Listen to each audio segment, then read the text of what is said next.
From LinkedIn News, I'm Leah Smart, host of Everyday Better, an award-winning podcast dedicated to personal development. Join me every week for captivating stories and research to find more fulfillment in your work and personal life. Listen to Everyday Better on the LinkedIn Podcast Network, Apple Podcasts, or wherever you get your podcasts.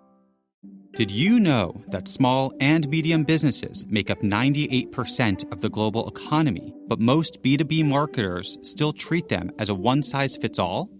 LinkedIn's Meet the SMB report reveals why that's a missed opportunity and how you can reach these fast-moving decision makers effectively. Learn more at linkedin.com/meet-the-SMB.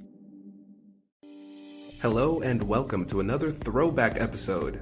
So over the last year, we've gotten a lot of new listeners and we're adding these throwback episodes so those new listeners can see some of our older content. But before I start, I have two disclaimers. So first, these were early episodes, so please be kind when it comes to understanding that the sound quality might not be that great. But despite the sound quality, the content is still solid. So that's why we want to bring it back and reshare this content, because there's still some good gems in there. In addition to the sound, we were still trying to find our voice with regard to the format that we wanted to use. Our newer episodes are put together in a much more organized and efficient manner. So if you are a new listener and you're looking at this and you're saying to yourself, this seems unrefined, it probably is because it is unrefined, and you should check out our Monday episodes to see our more refined work. Secondly, not all of the promotions from these episodes are still active, but all of the freebies that we mention are still active. Lastly, make sure you go to the website and download our Ultimate Negotiation Guide, or you could do it by clicking the link in the description. The link that we're sending you to is www.americannegotiationinstitute.com/guide. Again, that's americannegotiationinstitute.com/guide. This is a 19-page free guide. It's actually, I guess that's more like an ebook, really. And this guide will walk you through your most difficult conflicts and negotiations. And it includes our 3 most popular freebies: the Salary Negotiation Guide, the Negotiation Preparation Guide, and the Conflict Resolution Guide. So make sure you take the time to download this as soon as possible. And now, without further ado, let's jump into the episode. Welcome to the American Negotiation Institute's podcast, where we will teach you the skills you need to get more out of life. And now your host, Kwame Christian. Hello and welcome to another exciting episode of Negotiation for Entrepreneurs. I'm Kwame Christian. I'm a business lawyer by trade, but my passion lies in teaching you how you can use negotiation and persuasion to get more of what you want and how to make the difficult conversations in your life easier. Before we jump into this episode, I'd like to give a couple of listener shout-outs. I'd like to give a shout-out to Stephanie and Mike from Portland, Rena from China, and I'd also like to give a special shout-out to the listeners who took the time to fill out the survey and the newsletter. That's really helpful. In particular, I want to point out one listener who said that he or she is a lawyer that wants to start a consulting business and loves gummy bears. And so when I told Whitney, my wife, that one, she asked, "Is that you?" And she asked that because that is exactly what I would say in the Tell Me About Myself section. So thank you all for connecting with me. You know I love hearing from all of you, so if you haven't yet, please connect with me on LinkedIn. There's a clickable link in the episode description that takes you straight to my LinkedIn page. So just connect and I'll shoot you a message. I really want to know what kind of topics interest you, and LinkedIn is the easiest way for me to connect with you. And for those of you who are looking for the free negotiation guides from previous episodes, like the Conflict Resolution Guide or the Introvert Negotiation Guide, those links are in the description as well. Also, please send me your negotiation wins. I really want to hear them. I've gotten a few really good ones from listeners, and I want to share them at the end of the year. So send them in. If this stuff has been helpful and you've used it, let me know, and we'll share the wins with the community, which is growing, which is pretty cool. So before we jump into it, I really want to take a second and apologize that it's taken so long to get another post up. So as you know, my wife is in residency, and at times her schedule can get kind of crazy. So when that happens, I essentially become a single dad who happens to be juggling two businesses. So when that happens, something inevitably falls through the crack, and since it can't be my baby, it has to be the podcast. So sorry about that, but don't worry, I am making it up to you this week, and we will have 2 new episodes up this week before Thanksgiving. And so since it is a holiday week, I think it would be great to take some time and reflect on a classic American holiday pastime: uncomfortable arguments with family members. And I want to make sure that you go into these discussions well equipped to persuade, evade, and leave family members dismayed. So shout out to the rhyming dictionaries online for that one. So with that, I'd like to introduce today's guest, Brian Manuel. Brian is the policy debate coach for Stanford University and the winner of the Michael Bacon Coach of the Year in 2008. He also coached the Harvard debate team and has around 20 years of debate experience as a coach and as a competitor. In this episode, we discuss the concept of leverage and how we can use it in conversations. We also talk about how you can use debate skills to persuade when you're in groups. And we also do a quick breakdown of the recent political debates between Trump and Clinton. And don't worry, we keep it very apolitical and we focus on the skill of debate. So we're not going to throw you back into that discussion. But you might have it in Thanksgiving, so be ready. So this was one of my favorite interviews, and I know you're going to get a lot out of it. So without further ado, let's jump into the interview. My name is Brian Manuel. I'm the Director of Policy Debate at Stanford University, and I'm also the Director of Debate for Edgemont Junior Senior High School in Scarsdale, New York.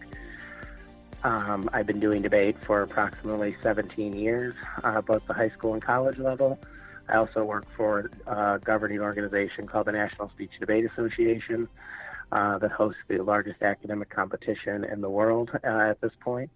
And I've been doing debate for pretty much my whole entire life, both coaching and competing. So I'm here to answer all the questions possible to kind of help you all talk about things. So tell us a little bit about how you got into debate. It's actually an interesting story. When I was growing up, I was in 8th grade, and I actually started off doing like speech and interpretation events. I was a duo interpretation competitor. And then when I moved to high school, I went to the first meeting that they had for what they called the forensics team at that time, but basically speech and debate. And when I was in there were seniors pitching every event, and they got the policy debate. And what they said was like, if you like to argue, if you're into politics, if you like certain topics, and they listed a number of them, they're like, this is the event you should try. And I gave it a try, and actually it was the night before one of the first tournaments of the year. I wasn't supposed to be debating. And I got called the night before by someone who was dropping out, and they told me, well, will you be able to fill in for me? And I said, sure.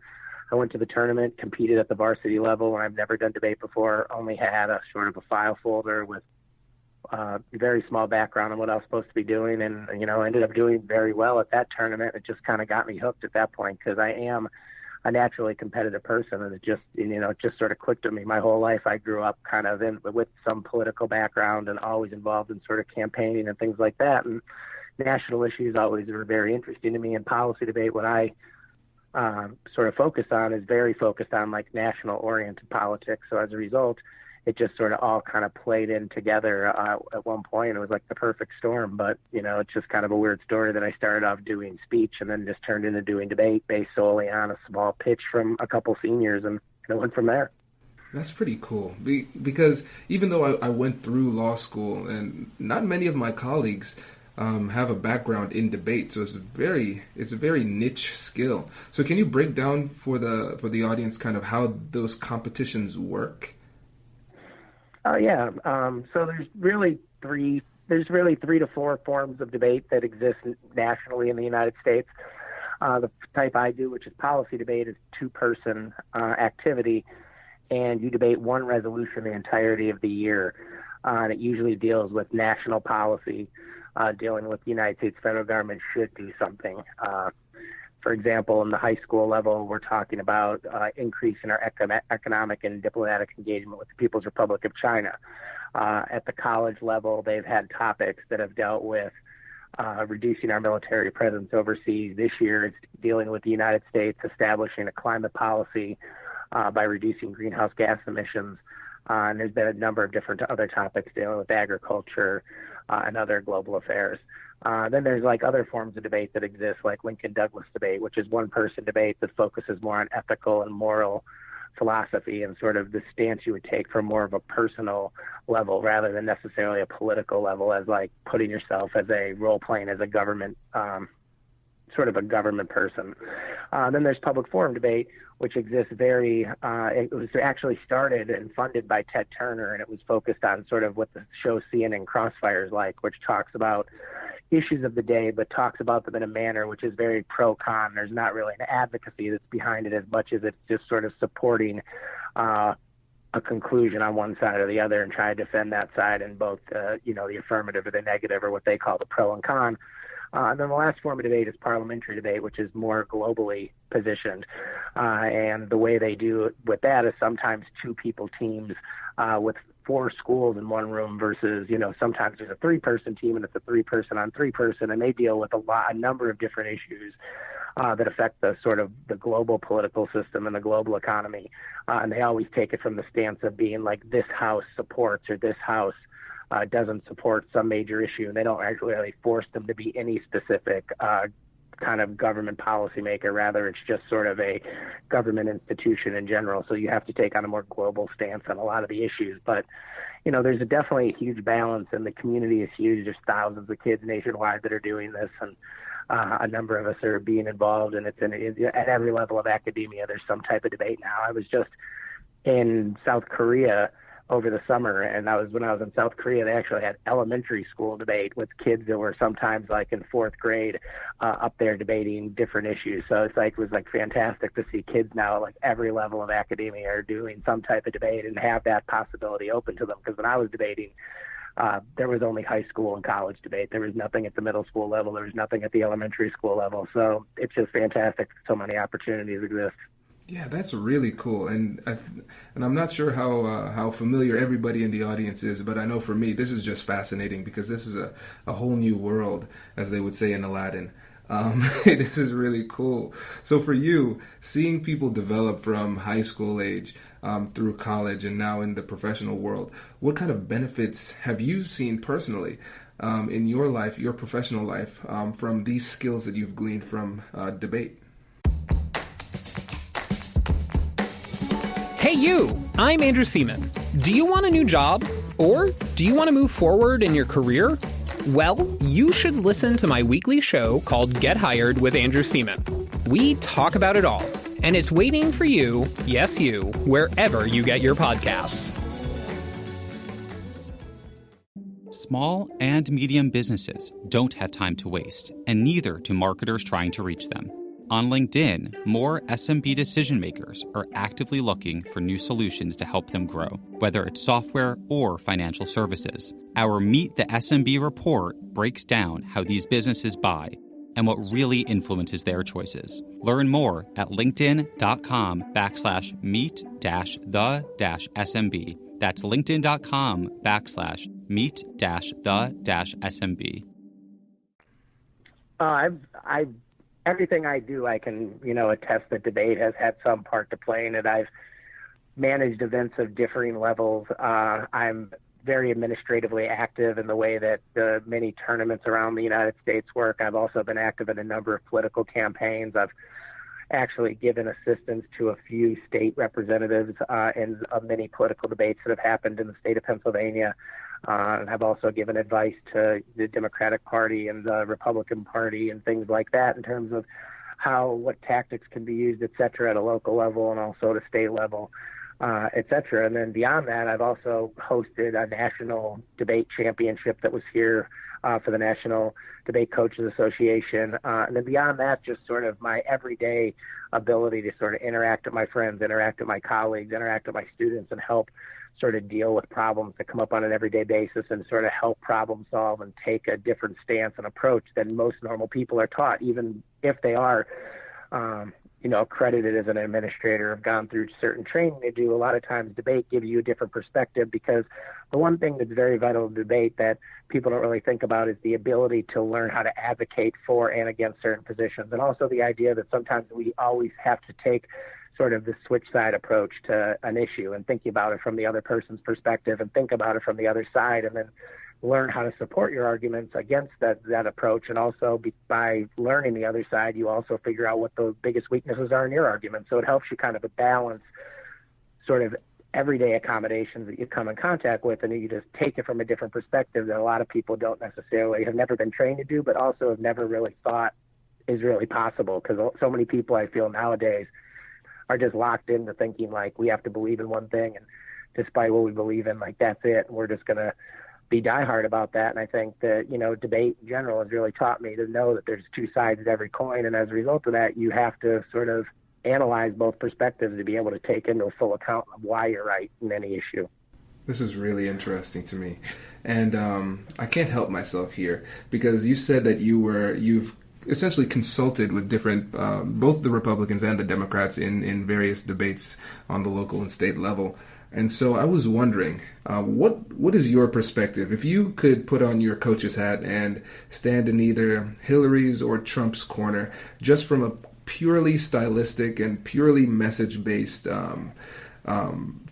position, what advice would you give to either of them? Where are their areas of opportunity to become better communicators and debaters? Well, I think, if I were to take the perspective of all three debates, I think they all had their varying advantages and problems. I think one huge thing for the Trump campaign was that they just didn't take advantage when advantage was presented to them. Like when there was opportunity presented to them, they didn't know how to take advantage of it. I know there's a number of different points where I thought there was a lot of leverage going in his direction, and he would either switch the topic or he would get lost in making comments about something that was irrelevant or something that wasn't something that people wanted to hear about. And as a result, he pushed the focus of the audience away from the most important questions facing Hillary. And I think when you looked at the Clinton campaign, I think there was a number of times where they could have leveraged things the opposite way and not taken advantage of. But more importantly, just the idea that sometimes you don't always have to, what I call in debate, kind of follow the shiny object. Like you don't always have to follow the leader. So if Trump were to present some question, you don't have to go down that same path. And I think Clinton missed opportunities where she allowed Trump to go off page, and when he went off the page, she followed him, and it kind of made the audience lose contact. And I think Trump had a number of different occasions where he could have capitalized on things that the Clinton campaign wasn't able to kind of articulate, and instead went off on a complete other rant of something that had nothing to do with it. And I guess the best example for this might have been, I want to say it was in the third debate, where they're asking Hillary Clinton about her emails, and they're asking about sort of some of the allegations that have been posed about her campaign.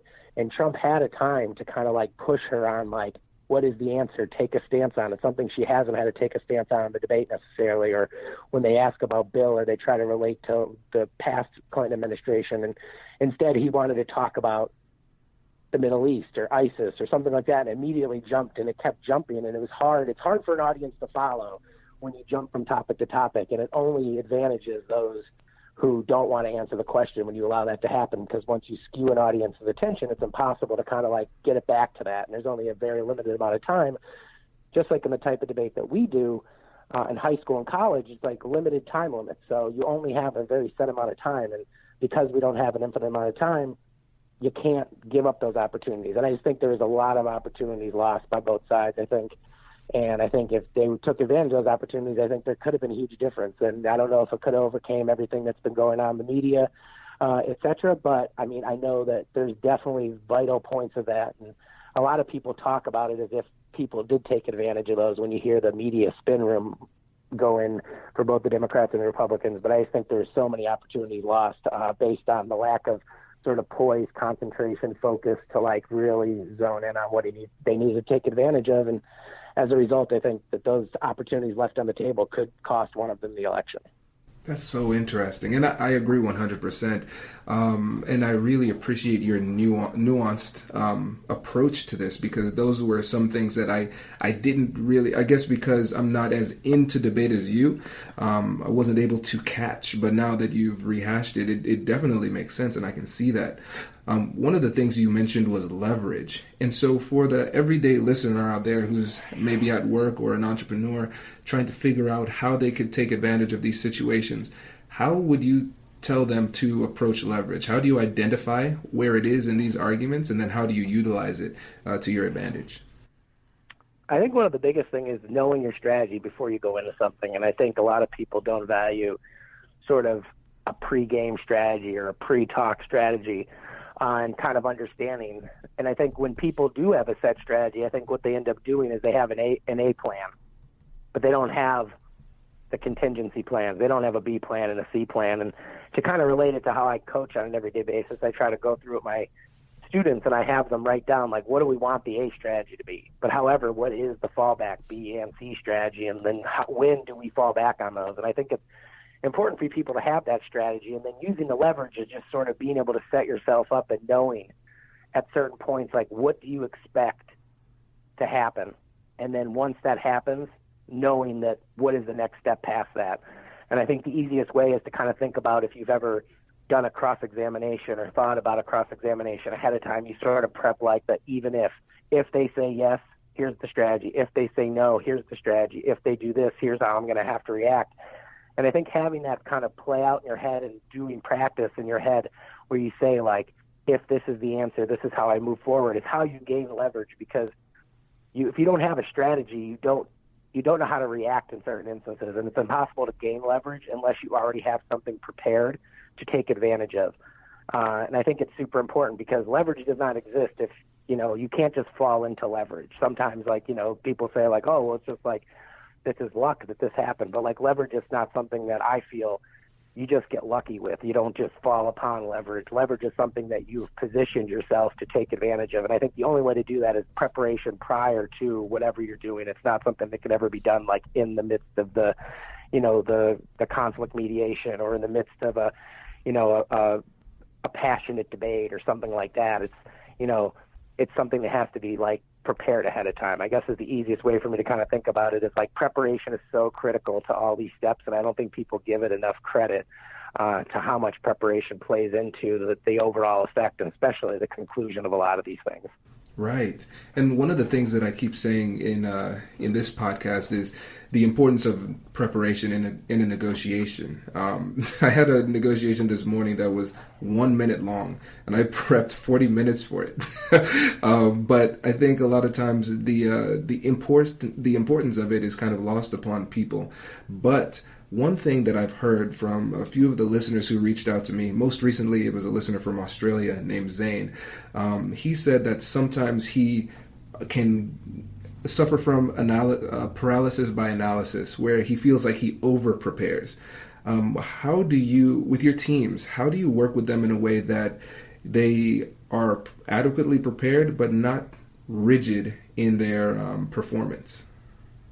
Yeah, and I think that is definitely something that I find to be a common problem, especially amongst younger students that I have. And I think you have to kind of grow into your skin, if I can use that reference, which means that basically you need to learn how to prepare correctly, but then you also have to learn sort of to not be rigid. And it's hard to say, like, how do you just not be rigid? But you have to be comfortable in your surrounding. I think what happens is a lot of people fall back on their preparation when, like, they have some level of uncomfortability in the situation they're in. And a lot of times I feel like over-preparation is not really the problem. It's when you prepare enough to only know that material and you don't know how familiar you are with that material. So, for example, on a lot of the debate topics that happen is that I know just from my experience, I have a lot of familiarity with arguments and just the kind of natural arguments that come about in the general political conversation that happens, generally reading the news, et cetera. And then I go into, like, actually looking at the word-for-word arguments that are happening through all the research, and I realize that you don't need to understand every word of what's happening. You just have to understand the concepts, and then the concepts will be filled in by your knowledge that you already understand going into it. And I think it's so important for people to know that you don't need to follow word-for-word the script. The script is just the model for which helps you kind of go through, which is why I always try to encourage students, like, don't write speeches word for word. Don't write blocks word for word. You got to just have things on there that when you see words, it helps reference ideas, and those ideas you're comfortable with because you've come up with those ideas and they're not written in stone somewhere.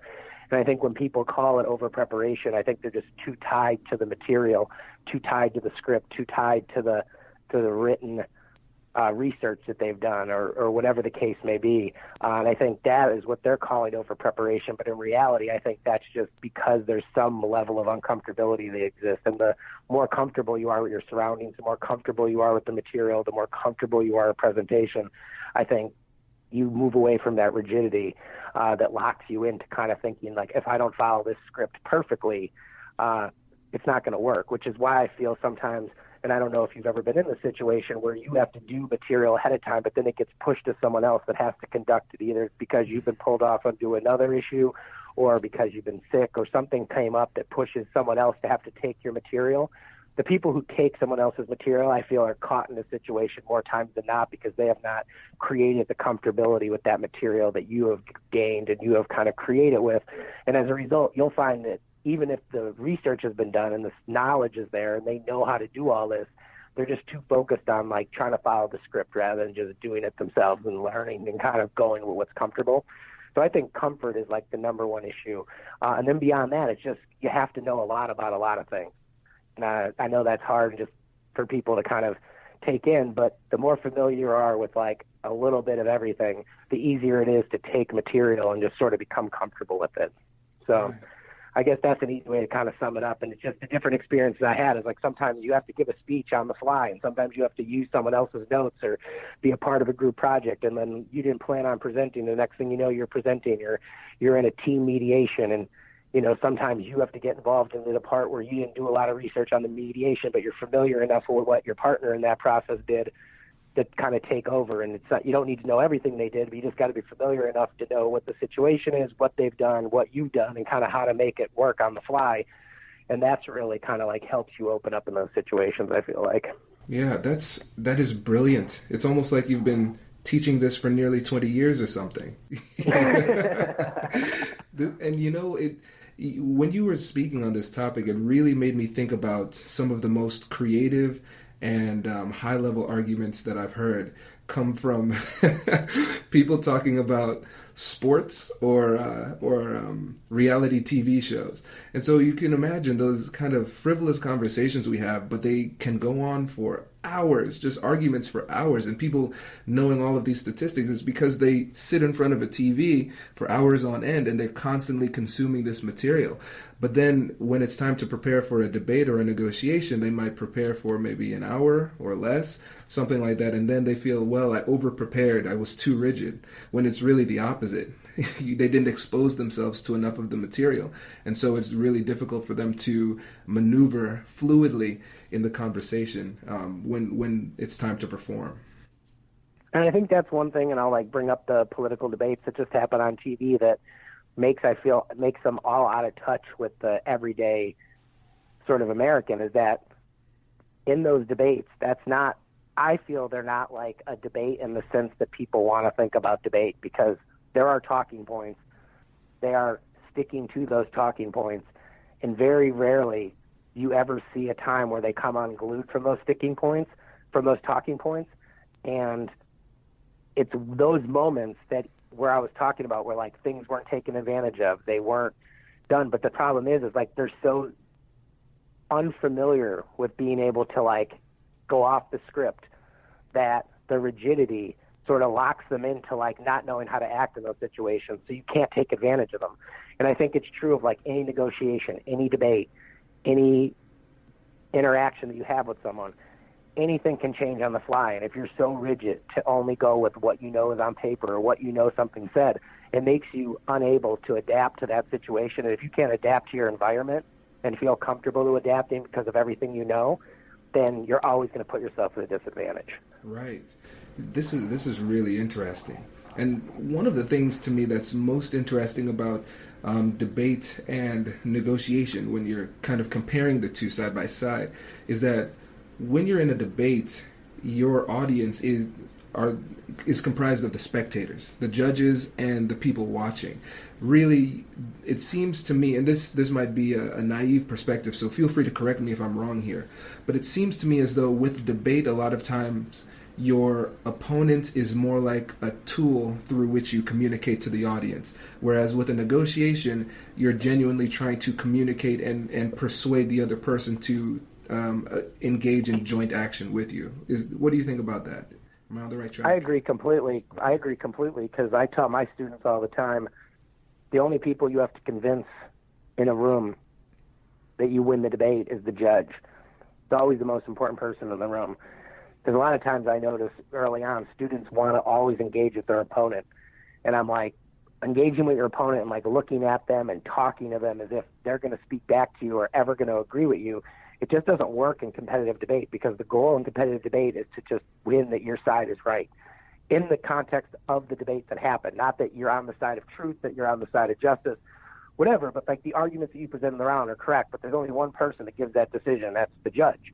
So as a result, you are using them as a tool. You're talking to them. You're using things they say against them. You're using things they say to help frame the way your arguments are, but you're speaking to a judge, like you're speaking to, in like a negotiation setting, maybe where there's like an arbitrator. You're speaking to that person because there's one person going to make a judgment at the end to say, this is what's going to happen, and here's what I believe is going to happen. But in a true negotiation where you need to kind of find points of compromise, it's much more important. So there's definitely times to be more aggressive, and there's times to, be more passive, and you have to be able to read people more, and you have to think a lot more into it, and feelings and compassion and affect all come in a lot more in a negotiation where you need to play those things in your favor or help kind of play them off to kind of not give in to certain things. And everyone's trying to come to a compromise. And the one thing in debate is that we debate to kind of maybe learn both sides of an issue so we can compromise on our stance later. But the actual debate, there is going to be no compromise. You're never going to ask a question and the other team is going to concede. You're never going to do any of that. Pretty much like a negotiation probably, where you don't go in and you don't ever think that everyone's just going to give in to all your demands, but you have to assume you have some to give, you have some to take, you can lose some and win some. But the ultimate goal is compromise. In a competitive debate, the goal is not compromise. It's not you're right on some issues, we're wrong on some issues, and here's where we're going to find the middle ground. Obviously, that would be ideal, but the real goal is to kind of analyze policy rigidly to kind of test a lot of the truths that are out there, to kind of get to a kind of a more enlightened state, to kind of think like my arguments were right in the context of this debate, even though in the broader scheme of things they might not have been right. I've been able to persuade you, the judge, rather than persuade you, the team, to agree that my arguments are correctly kind of spoken to you in a manner which is good. And I think that is where it kind of like creates a huge difference, is that, the interaction between parties is much different in negotiation than it is in like what a competitive debate would be and what people would think. And that's on every level of debate that happens competitively. There's always going to be a winner and there's always going to be a loser. Someone's going to judge you on it. At least in a negotiation, you're trying to come where everyone's getting a little bit out of it. So there's some compromise in the middle, and there's not just a clear winner and a clear loser. Right. This skill seems like it would be very beneficial to somebody in a work environment where you're in a position where you're in a meeting and you're trying to persuade your team to go a certain way. And you might have opposing views with somebody else, but your job is to persuade the audience to come your way, not really negotiate with the other person to bring them into the fold, because it's one of those situations where you're in front of a number of people and those negotiation skills don't play as well in front of groups. So for people who are trying to persuade in meetings, what tips would you have for them to try and get the audience to come their way?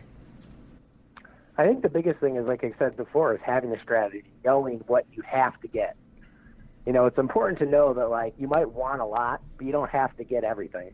And it's important to know what you need to get and what, if there is opposition to you getting what is absolutely necessary, what is the opposition to it? And it's always important to know your kind of like who's against you. So if you go into a group setting, there's 5 people, and 2 of them are on your side and 3 of them are against you. Well, at least to get, if you're going to vote majority rules, you don't need to really get one person. If you want to get all 5 people, then you just have to kind of take into kind of consideration, what is a way for me to kind of reach out and connect with all 5 of these people in a way that's going to make sense, that's going to get them to at least agree to what I need them to agree with, and I'm willing to compromise on these things, which is why I always try to tell my students when we're doing debate is like, the idea of a small group is not something that is going to become foreign to you, because everything you do the rest of your life is involved in a small group, and you have to learn how to have a small group thinking. You need to figure out how leadership exists, and leadership doesn't exist by force. Leadership exists by compromise.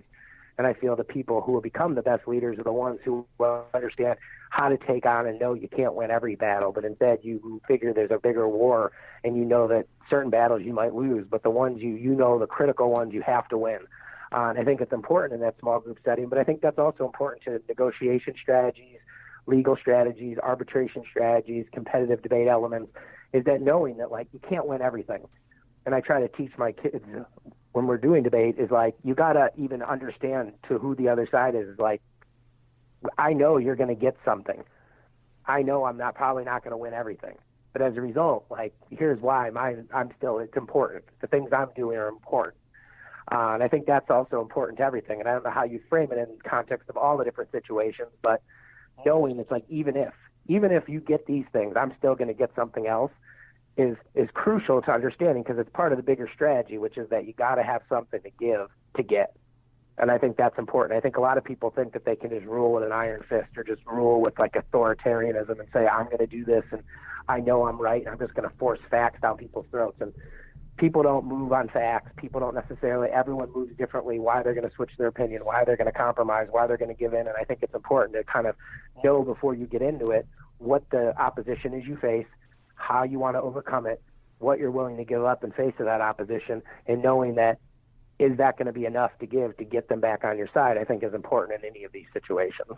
Right. And it seems like debate and negotiation could complement each other really well in the group meeting type of situation. Because beforehand, let's go back to your example where there's 5 people, you know you only need to get 3 on your side to win the vote.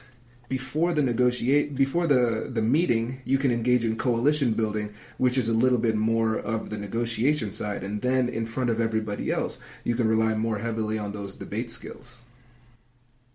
No, it's definitely true. And I think it's important to understand kind of and create alliances in certain manners and know that there are people who can help you in certain ways and understand what the end goal is. If the end goal is just one vote, and you're going to just need them on your side for that, and then once it's done, it's done. Sure, if it's a longer-term game and you're looking at kind of like being in a leadership role for a while or trying to be at the head of something or create or make movements to know that you're going to have support later on, then you might need to have a more far-reaching approach, and it's just, different in the ways you'll deal with it. And, I always try to tell people it's always better to have everyone on your side than know that you're at a split vote, and at any time what you think is the final case might switch the next day. Based on someone who gets added in your group. And I'm sure people in the business environment have that all the time, where your group might have 5 people, and then one day that 5, the next day it's a different person comes in. Someone gets moved up, they get promoted, someone else fills in that spot, and then all of a sudden the majority changes. So as a result, you always need to kind of be in position to kind of know why you want everyone on your side. And I think the goal is kind of like knowing what you need to get, knowing that, like, you feel that you're sacrificing enough and that you're giving to get, and knowing at the end that, in the end, the negotiation that you worked out is something that's amenable to everybody rather than just amenable to the majority. Right. Man, this is great. And this is really good, because you're the first person that we've had on this show that really delved deeply into more of the argumentation side, which is important, which is a key part of it. You can't only, bring one tool to the table and hope and think that you can persuade people. It's I think this is a really great tool that the listeners can use to have a more well-rounded persuasion approach. So I really appreciate you sharing your knowledge with us today. Well, I think it's important that people are just open-minded to the idea that there are 2 sides to every issue. I think some people come in and they think they have to be rigid in their approach and, unwielding in their kind of support for an issue or their, opposition to an issue. And I think in the end, it's just that rigidity locks you into a lot of things that you might not be willing to go all the way with. And I think if the goal is compromise and if the goal is creating the best combination of everything you have, then everyone is important to that team. Everyone is important to what's in that room. If a negotiation was always just one-sided and we went in with just an iron fist and say, I'm going to get all these demands, I guarantee I'm getting them. I mean, that's a lot to kind of bite off. So at the end, you really just got to be open-minded to the idea that everyone's got something to add. You're probably not going to get everything, but it's just sort of like, what do you need to get and what are you willing to give up to get that is very important. And it all comes back to what we said right in the beginning when we had the discussion, which is that preparation is so critical to all of this. And, I don't think it's ever valued enough in the grand scheme of things. I think everyone just thinks there are people who show up and they're good game day sort of, advocates or game day. I show up, I'm ready today. I can always do it. I'm just always on. And I just think, the people who are always on are the people who are always prepared, and that's kind of having some forward forward-looking ideas in terms of how you're going to get to where you need to be. This is this is so good. I'm spending a lot of my time not being an interviewer, being a student, and just absorbing as much of this knowledge as I can. This has been really, really, really helpful. So thank you for that. But yeah, is there what's next for you? Do you think, professionally speaking, because you've had so much success in this realm? It's almost like, what's the next level? I mean, that's really, I love doing it. And I just think every day seeing kids, I love working with the college students. I love working with the high school students. And my real passion is just when I see someone get it. Mm-hmm. And I don't know if you've been in the same position I have been in, but where you're teaching someone and, you're giving them concepts and you're trying to give them the knowledge they need to kind of go out there. But it's when you first see someone who really gets it, and they get the concepts and the skills and the different values you're trying to, give to them. And then all of a sudden you see them apply them, and they lighten up, and the idea that's just like, wow, I did it. That, to me, is what makes my job important. What I feel makes me who I am is that, when I watch kids get it and they have fun doing it. And it's not the wins and the losses necessarily, even though those are great, and my resume is built on a lot of wins and losses, and it's hard to kind of put a value on what it means to get it, and have those kids with just that smile or just the fun of being at an event where they're just trying really hard, and it's just we're working every day to kind of get better at what we're doing. And I know everyone wants to value it in terms of how many trophies did you bring home, but what really makes me love it is that. And I don't know if there's really any other field at the moment that really makes me happier than to do what I'm doing in debate, despite what's in the future. I know everyone's trying to think, what's this, what's that, but the one thing I think is very important to me, and I think a lot of people would agree with me out there, is that if you can work every day knowing that you love your job, there's really no better place to work, no matter what you're doing. And I really do love my job at this point, and it's just, I can't imagine me doing anything else right now. Maybe there's something different in the future, politically or in business or something like that as a consultant. But right now, I can't imagine anything better than teaching kids both the high school and college level, and doing my best to kind of watch and be a mentor to them and sort of help them through their adult lives, and just watching them at the same time, gaining all these great skills that I try to help them become as applicable as possible to their everyday life and do everything from there on. And then watching my students, graduate high school, graduate college, go on to have jobs at, in government and Silicon Valley, in the tech industry, in, energy, et cetera. It's just amazing. So it's just, that's what puts a smile on my face every day.